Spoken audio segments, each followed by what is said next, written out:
Bonjour et bienvenue à l'édition de ce jour. Nous allons nous entretenir sur le thème qui fait partie de ton entourage. Et le passage que nous allons examiner est tiré de la première épître aux Corinthiens au chapitre 15, verset 33. Il est écrit: Ne vous y trompez pas, les mauvaises compagnies corrompent les bonnes mœurs. Paul répond ici à une hérésie qui consistait à nier la résurrection des morts et une mauvaise doctrine qui s'était répandue à travers par des personnes influentes dans l'Église.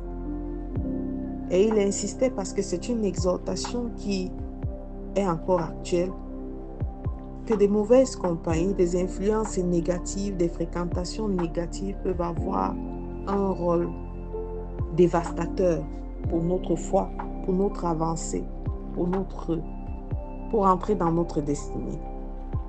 Ces mauvaises compagnies sont des personnes au comportement mauvais, personnes qui bafouent les valeurs, qui marchent à l'encontre des principes de Dieu, qui sont des impies, des moqueurs et qui peuvent être des manipulateurs ou des manipulatrices, tendant à nous éloigner du chemin que le Seigneur a tracé pour nous.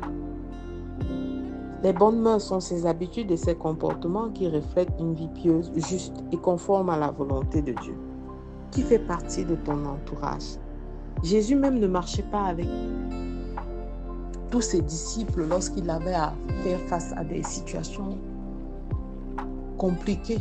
Lorsqu'il fallait ressusciter la jeune fille, il a pris avec lui Pierre, Jean et Jacques et est entré avec les parents seulement de la fille, parce que ce sont des personnes qui croyaient en son ministère, ce sont des personnes qui croyaient en son appel, qui croyaient qu'il était le Fils de Dieu et qu'il était Dieu fait chair. Alors, avec qui tu fonctionnes? Qui fait partie de ton entourage? Avec qui partages-tu tes visions? Avec qui partages-tu tes rêves? Bien-aimé, les mauvaises compagnies corrompent les bonnes mœurs en ce que ces mauvaises fréquentations peuvent t'amener à non seulement te discréditer, non seulement te discréditer, mais aussi t'éloigner de la destinée à laquelle le Seigneur t'a appelé.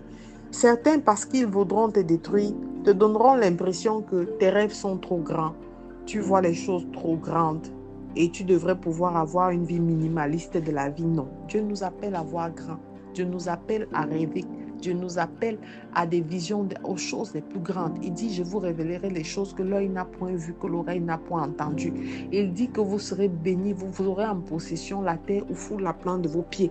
Il dit que vous serez bénis de la bénédiction d'Abraham et serez une source de bénédiction.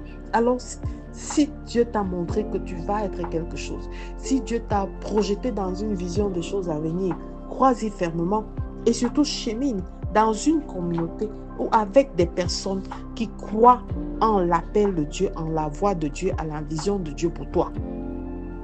Les mauvaises compagnies vont te tirer vers le bas.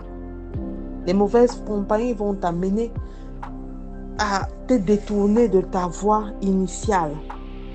La plupart des jeunes d'aujourd'hui se façonnent des compagnies, ça et là, qui les entraînent dans la toxicomanie, qui les entraînent dans des réseaux de prostitution, qui les entraînent dans toute forme de dépendance, détruisant ainsi leur vie, leur avenir et leur destinée. Ces mauvaises compagnies, parce que la Bible même, le Seigneur le savait, et il dit dans Proverbe que celui qui fréquente le sage devient sage. Alors ces mauvaises fréquentations entraînent quoi en vous? La perte de valeur, l'affaiblissement de la foi, les troubles intérieurs. Les troubles peuvent être d'ordre psychologique, moraux, physique, la culpabilité et surtout, ils vous éloignent de Dieu. Comment préserver donc ce rapport avec Dieu? Comment s'entourer des personnes qui ne sont pas toxiques pour notre avancée? Comment marcher avec Dieu? Il faut d'abord, bien aimer, prier suffisamment afin que le Seigneur, par la puissance de l'Esprit Saint, nous donne le discernement. Ce discernement nous amène à comprendre les choses spirituelles. Ce discernement nous amène à éprouver les esprits, parce que tous ceux qui cheminent avec toi, qui t'apprécient, ne partagent pas forcément la même vision que toi.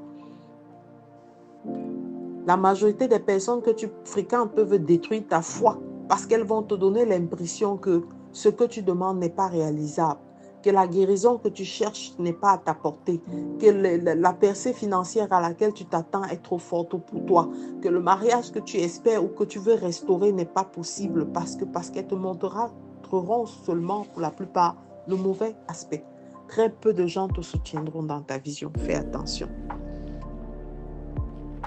Demandons au Saint-Esprit de nous donner le discernement et faire le choix des personnes sages, pas nécessairement des intellectuels, mais celles qui peuvent nous édifier et nous influencer de manière positive.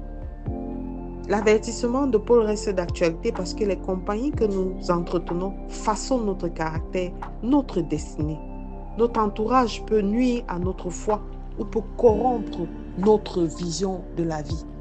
Il ne s'agit pas seulement d'un entourage dans les milieux non religieux, mais dans les milieux religieux, l'entourage peut être aussi très toxique et sinon dangereux et causer davantage des blessures psychologiques qui prendront du temps à être guéries.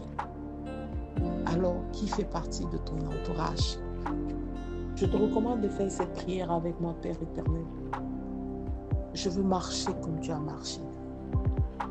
Remplis-moi par la puissance de ton Esprit Saint, afin que je puisse discerner les esprits qui m'entourent.